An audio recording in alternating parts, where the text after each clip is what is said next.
Welcome back everybody, where are you? Right, Monday morning everybody, how you doing? Been very busy week this week. First thing I'm going to do is change this light bulb, which looks like that at the minute. But I'm going to put this spaceship of a light bulb in it, which I'll show you now. If you compare the two, let me compare the two for you. I will put that in, and then I'll cut to this one, and I'll be in the same position. Hopefully that's a bigger difference to you as it is to me. So I've got all this hall stairs and landing to do this week, as well as, let me turn you around. It's always easier when I show you rather than try and talk it to you. So I've got a bit of finishing off in this bedroom from last week. If you remember, I put some filler down there just to bring my plaster line into some decent level. So I've got a bit of touching up in here to do. I've been in here a couple of hours this morning already, and people have gone out for the day, so I wasn't filming then. So anyway, I've got a load of masking tape all around these skirtings. I've got all these hall stairs and landing to do. More doors than anything, if I'm honest. So lots of doors to rub down and paint. I'm going to try and spray the doors. I'm going to use that little compressor and see if I can spray all these doors. So that's what I've just been doing, masking up really. Masking up door handles, so I'm sort of in the middle of all this prep. Up here we're going in a nice light grey on all these walls. Obviously ceilings are being painted. All the handrails are going to be done. Handrail and the banisters there all going to be done. I'm going to try and spray them as well. This carpet's coming up, so I'll be taking off a sort of 2-inch strip down either side, and let me get right into the corners of these stringers. A good rub down, sand down, whatever, and again that'll be sprayed, and I shall be working my way down to here, and then the same all in this area. So I've got a lot to do this week, and I'm not here tomorrow. I've got another job tomorrow. I'm back at that lime disaster job tomorrow, so I've got to get that done. So I've got today, Wednesday, Thursday, Friday and Saturday to get all this done, which I should do. But I've just got to be ahead on preparation, because there's a lot of stuff like this, like them old paper joints. These houses were just ever dry lined, they were never skimmed. So you've got a lot of these epoxy paper things going on. They really are a pain in the arse. Just rubbish really. I don't know if they still use that as a standard in building, but it's just, it's Toy Town, you know, it's Lego stuff, isn't it? All this fucking paper. Who wants paper on walls? There's quite a lot of old filler bits to be done in here, and obviously this is in a bit of a silk at the minute, so it looks worse than what it is. But when you look across a whole lot of the walls, where there's been a lot of pictures up and things over the past, obviously all these things pull the plasterboard this way. It's always better if the walls are plastered first, because then obviously when raw plugs and things go in, they're only sort of pulling the plaster out what you need to rub down. But when it pulls the plasterboard out, it's a little bit of a different thing really. It's very hard to get the plasterboard back down to a level without making it all go furry and stuff like that. So there's lots of this going on, as you can see up there. Sort of old picture fixings and things like that. And there's a few plasterboard joints. You can see you're never going to lose them. There's the classic one on the stairs there, where they join the plasterboard, but of course they're not flush, but you're never going to lose that complete line. I don't think picking them up as well. So loads of rubbing down to do really, loads of prep on this job, but the actual painting is not a lot really. It's just quite simple painting to do. So anyway, I'll get on. I'm going to get a sander out now. Well, I think they've had a doorway blocked up down here or something, so there's a bit of making good and sanding down here. There's loads to do really, but I really just need to get my head into this, because I need to be out of here by Saturday afternoon the latest, just to keep my work flowing and keep everyone happy, spinning plates. So I'll get the sander out. I'm going to get the Festool out, get the sander out, and we'll start doing that. Yeah, I've got more of that stuff here, like that paper tape stuff. What a terrible idea that was, or still is, I don't know.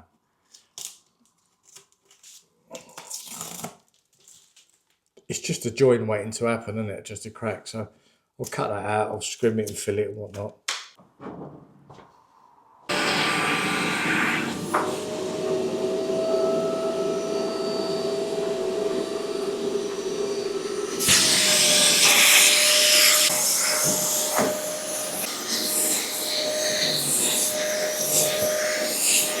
So there we have that all rubbed down now, and I've just put some peel stop on it. I thought I had some guards on the van, but I haven't. It's all run out. So I've just put some peel stop on it. I'm hoping it will sort of do the same thing and just basically seal that raw filler there, so I can just paint on it.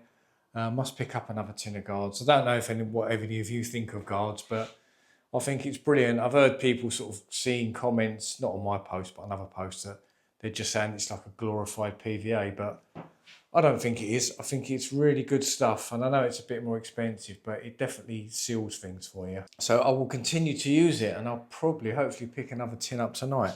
So now that's drying, I'm not going to get the white paint out for that for a couple of hours because I want that to really pick up, which means I'm not going to touch that bit with the white paint. So now I'm going to get on with sanding. So I'm going to be out here making a noise. I'm going to get my earmuffs on. Someone commented the other day that I didn't have earmuffs on and saying good luck with tinnitus, but I have already got a bit of tinnitus actually, so I know exactly what that's about. It's not nice, so sometimes you'll see me with earbuds in, and that's usually just to disguise the tinnitus. I'll be listening to something, but maybe we'll have a chat about that another time. If any of you have got tinnitus out there for whatever reason, I think mine was for listening to a lot of music. I always had a Walkman on as a kid, always had music in my ears blaring out like you do. And since then I've got a tinnitus from it, and I've been DJing for about best part of like 17, 18 years now as well. So standing there listening to loud music's never done me any favours either. So I've got a constant ringing in my ears. It's not too bad. It's if you tune into it, it will drive you absolutely nuts. So again, that's sometimes why you'll see me a lot with earbuds in, because sometimes it's just the only way just to drown it out. But yeah, we'll probably have a good chat about that at one point, because I'm sure loads of you have got it over the past. So I'm going to get the sander out. I'm going to get me earmuffs on, my ear defenders, earmuffs, like big pink fluffy ones. I'm going to get my ear defenders on, and I'm going to give all this out here a good going over while I'm fresh for a Monday morning, really. Noisy out there. They're doing something next door. I think they've got all the furniture out. They've got a van out there. But they're all noisy, so right, shut that. So the setup is the Festool. I have to have an extension lead plugged in because I've got my Makita little orbital sander, which is very good. But in Makita's wisdom, they give you a lead that is, well, ridiculously short. You couldn't even get to the ceiling from that plug. If I had it plugged into there, you wouldn't reach up there with it. It's a stupid lead. So I have to have an extension in that, and obviously in that, to let me reach up to the height. Now you'd think in the days of Festool that Makita might do a lead that's as long as a Festool hose, you know, giving them a lot more buyer's choice really, because DeWalt always give you about a 3 metre lead with their sanders, I think, but not Makita. I have no idea why. Is it because Japanese people are short? I don't know. I'm going to stop waffling, earmuffs on. Now I look like Cliff Richard. Let's go, let's see what this does on here.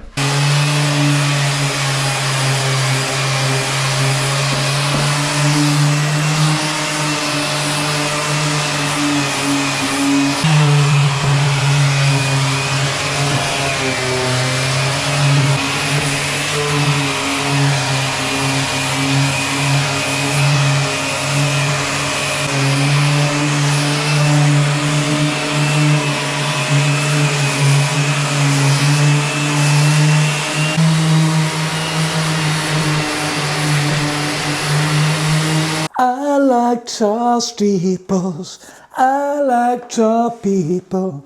If they use it, they're wired for sound. I bet there's a few of you that don't know what I'm talking about there, and there'll be a minority of you that do. And I think you're gonna love it. I like tall Right, I've got to get out of the van as well. Wait there, wait there, wait there. I don't know if you can still hear me. Can you still hear me? Can you still hear me? I don't know. Right, I'm back in the house. Back in the house. I'm back. 3, 2, 1, you're under. Oh, fuck me. Well, I'm just getting these top toggle bolt things out.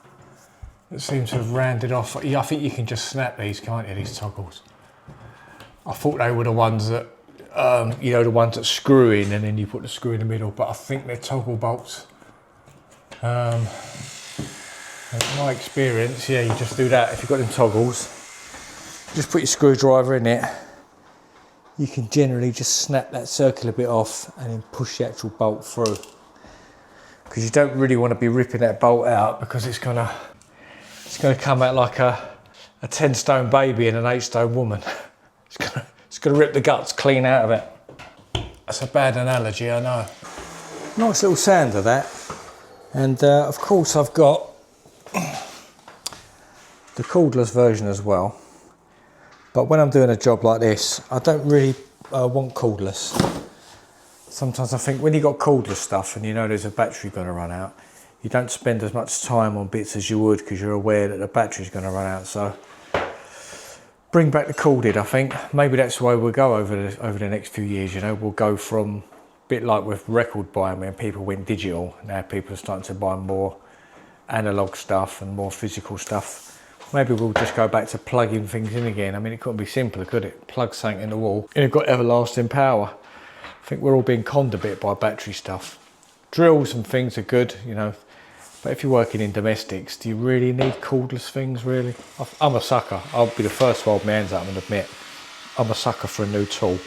But rather than charging stuff up and anticipating it running out, why don't we just plug it in the wall and have everlasting power? It's like having a cordless tap, isn't it? That's only got so much water in it and you know it's going to run out.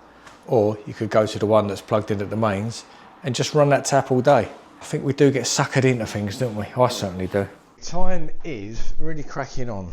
I've just been preparing, really. I'm not behind at all, but the time is, it's coming up to 1 o'clock. Let me put you on my head because I'm staring at you. So I've just really, all I've done is I've just blasted all these walls down, sanded them all down, had a good clear up, got all this masking down, masked all these door handles, sanded all the doors and frames down, done a lot really, a little bit dusty. I might give them a little wipe over. But what I'm going to do now, I'm going to get my little compressor on the go. I bought some quick dry satin wood, which I believe is its own undercoat. You just put 2 coats of that on. So I did buy a tin of undercoat as well, but then just looking on the back of that, it doesn't state that you need undercoat. It just says 2 coats of that.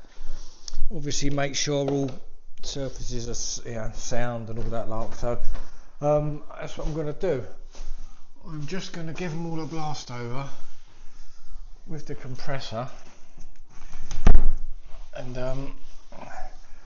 hopefully get at least a coat on here today and then second coat tomorrow, because the walls are nothing. There's nothing. Well, obviously there's something, but it's just rolling walls. I was going to spray the walls, but I don't think I'll bother. It'd be too much masking up. But if I can get the woodwork done, that's a good sort of well ahead then. I'm ahead of myself. And the people have gone out today, so it'd be nice just to get this, because I've got a couple of kids, so it'd be nice to get a lot of the doors out of the way, or at least a coat. So that's the plan. So I'll mix some of that up in a second, put a touch of water in it, and then we'll hopefully get a coat on all this. Fair bit of making good. You can see, I think that something happened with this wall. This used to go the other way, I think. I believe that the door used to be across there, so then they've had all this altered and this wasn't in line, so this is why this is packed out a lot from the wall. So not to worry, we'll sort that out. These doors have never had anything on them, so they've already got a prime on them, so I'm not going to worry too much. There's not a lot of dust really. Right, so let's get on with, I was going to try and give these banisters a bit of a spray as well. See how we do for time. I'm not in a rush today, I want to get a good crack on, so let's do this. What do I do with that tea towel? I'm such a fucking idiot sometimes.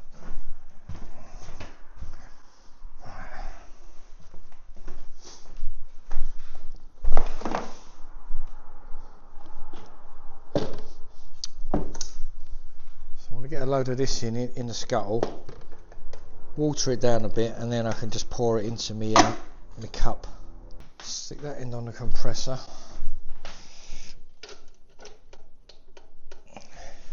Now I've only used this a handful of times, well about 2 or 3 times actually, this gun, for those that have been watching. You know I did that front door with it, and I also did that garage door with it, so let's see what it's like in a proper domestic setting now. Alright, fire and hole. Let's give it a little go down here. Give it a little test here, I think. Seems quite nice. Turn it that way.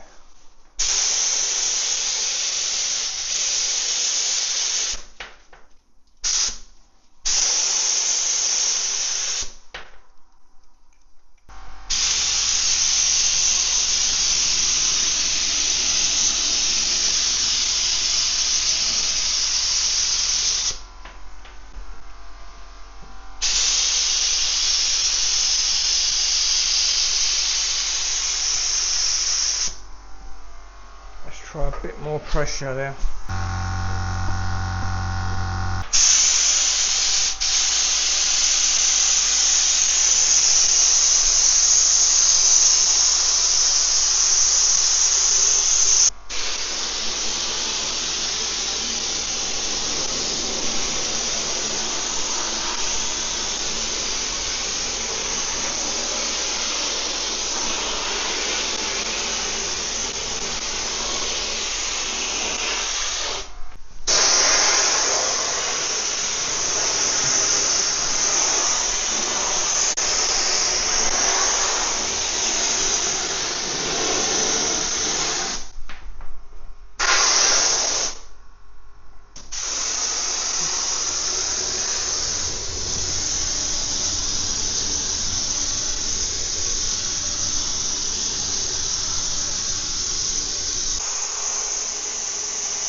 One, 2, 3. So after not really showing you much today on that other decorating job, wasn't too much to show really. I started spraying them doors, as you could see, and maybe I needed to water the paint down a bit more. It was coming on, but it was just going on so slow. In the end, I got a mini roller, which is, where is that? So I've got a mini roller, so that's an 1.5 inch brush. I just got a mini furry roller, and I just did the doors with them. It was so much quicker. So I packed all the compressor up and the sprayer and that. I didn't really have time to start mucking about trying different concoctions of dilutions of paint. I just really needed to get on in there and get ahead today, so I basically just stopped filming and got my head down into it. But anyway, tomorrow I am back at that lime job where I had the lime disaster. Now I've got to plaster the whole room now, but I've spoken to the people and they're okay for me to do the other 2 walls, which are internal walls. I'm just doing that in normal plaster, so, but they still want the other 2 walls done in lime. So I've got the lime here. I haven't even took it out of the box yet. I've had it for about 5 or 6 days. I just haven't had time to look at it yet, so just make sure it is the actual product. Yes, it is lime plaster. I'll have a proper read of that tomorrow in the daylight when we're on a job. What I'll do, I'll skim the 2 walls first, then I'll get on with that lime, just in case it's a bit of a disaster. I don't want the disaster knowing I've still got 2 other walls to skim. So I bought some of the old Johnsons, so I'll put that on the wall tomorrow. And I've also got a little tub of the slow set, the Storm slow set, which Damo was using. So Damo, if you're watching, I did buy some, mate, and I will be giving it a test. Maybe not tomorrow. Hopefully I won't need it tomorrow because there's only 2 small walls to do inside. But we'll see how we get on with this lime. So, right, I'll see you there in the morning, I think.